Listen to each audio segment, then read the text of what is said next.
عندكم لحمة مفرومة وعايزين تعملوا وصفة جديدة ولذيذة وبتحبوا دايما تجددوا، فالوصفة دي ممتازة جدا وطريقة جديدة كده للحمة المفرومة.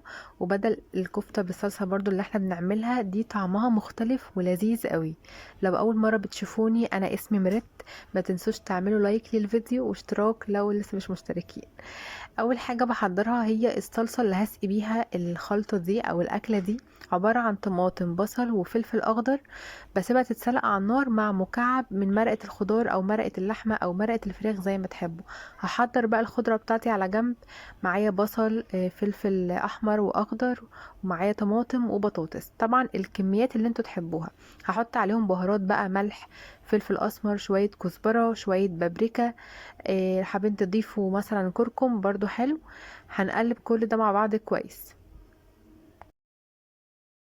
ده نص كيلو من اللحمة المفرومة، هضيف عليه بصل مبشور وبيضاية. هبتدي احط البهارات بتاعتي، ملح، فلفل اسمر، وهحط برضو بهارات لحمة، شوية من الكزبرة، رشة من جوز الطيب، وكمان كام فص من الثوم، وضفت كمان رشة من القرفة. وكمان بعد ما اقلب المكونات دي كويس هضيف 3 معالق كبيره من البقسماط الناعم، بس انا الفيديو فصل في اللحظه دي. بس احنا هنضيف بقسماط ناعم وهنعجن بالشكل ده لحد ما تكون اللحمه متماسكه معايا. وفي الاخر كده بعد ما عجنتها ضفت معلقتين كبار من الزيت وكملت كده عجن.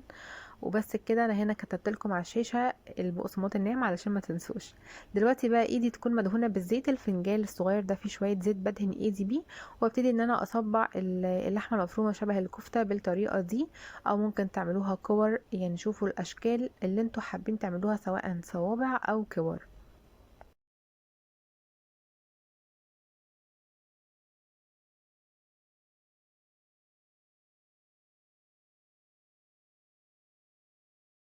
وجبت شرايح الطماطم كده كنت مقسماها لانصص، يعني حطيتها على الجوانب بالشكل ده، يعني منظر جمالي.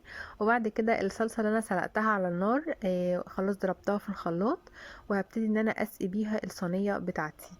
في الوقت ده انا مولعة على الفرن على درجة حرارة تكون يعني عالية شوية. وهبتدي دلوقتي بعد ما ارص كل حاجة واحط الصلصة هدخلها الفرن على الرف اللي في النص. ممكن تغطوها بطبق، سوري، بصينية او بفويل، شوفوا انتوا حابين ايه. وهي هتاخد في الفرن حوالي نص ساعة وبس كده.